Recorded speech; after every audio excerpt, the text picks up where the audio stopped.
Double decker CPU को revolve करते समय सीपीयू के साइड में लगे जो वाइट पेस्ट होता है उसको टूयूएल के स्क्रैपर के थ्रू कट कर लेंगे। ऊपर फ्लैश पेस्ट लगा के टूयूएल के स्क्रैपर के थ्रू सीपीयू और रैम के बीच में टूल पर लगा के अपने रैम को रिमूव करेंगे। रिमूव करते में ध्यान रखना है कि थोड़ा सा इजी से हमें आराम से उठाना है।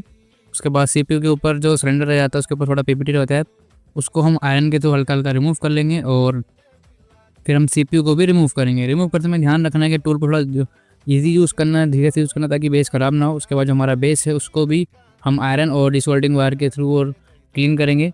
क्लीन करते समय ध्यान रहे कि आसपास से कंपोनेंट हमारे मिसिंग ना हो जाए। फिर डिसोल्डिंग वायर के थ्रू अपने बेस को हल्के हाथ से ज़्यादा प्रेस ना करके उसको साफ़ करना है और जो हमारा बेस है उसकी बोलों को 0-0 कर देना है। फिर ब्रश फैल्कॉन के थ्रू जो हमारा इस प्लस पेट लगा हुआ है उसे क्लीन कर लेंगे और साइड में जो हल्का हल्का वाइट पेस्ट रह गया था उसको स्क्रैपर के थ्रू कट कर देंगे।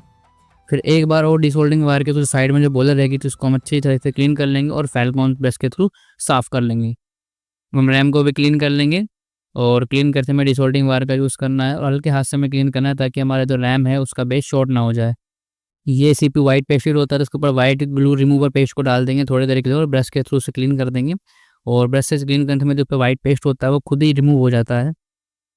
अच्छे तरीके से हम ब्रश से साफ़ कर लेंगे। फिर फ्लक्स और पीपीडी को मिक्स करके इसके ऊपर जो बोले होती हैं उसको 0-0 कर देंगे, बेस को क्लीन कर देंगे डिसोल्डिंग वायर के थ्रू।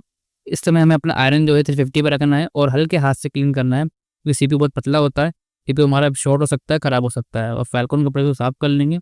फिर रैम को भी सेम ऊपर की तरीके से इसका जो रैम का सिलेंडर होता है उसको क्लीन करने के लिए वाइट ग्लू लिक्विड को डाल देंगे और फिर बेस के जो सिलेंडर को क्लीन कर लेंगे। सिलेंडर को क्लीन करते समय ध्यान रखना अच्छे से साफ़ हो और कपड़े पर रख के पीपीटी को मिक्स करके इसके ऊपर लगा देंगे।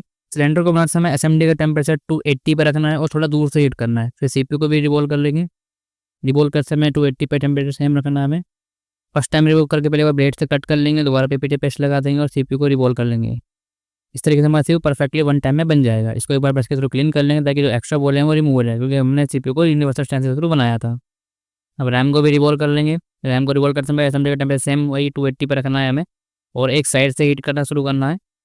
सीपीयू को इंस्टॉल करने यहाँ पे हम रोजिन का इस्तेमाल करेंगे। बेस पे रोजिन लगा लेंगे ताकि हमारा सीपीयू हीट करने पे एक तरफ फ्लो ना हो जाए। सीपीयू के नो स्पॉन का ध्यान रखते हुए हम सीपीयू को इंस्टॉल कर देंगे और 330 के ऊपर इंस्टॉल कर समय इस पर एसएमडी थ्रू हम हीट करेंगे। सीपीयू इंस्टॉल करने के बाद रैम के लिए भी हम रोजिन का यूज़ करेंगे, ऊपर से रैम को रख देंगे और सेम टेम्परेचर पे हम रैम को भी यहाँ पे इंस्टॉल कर देंगे।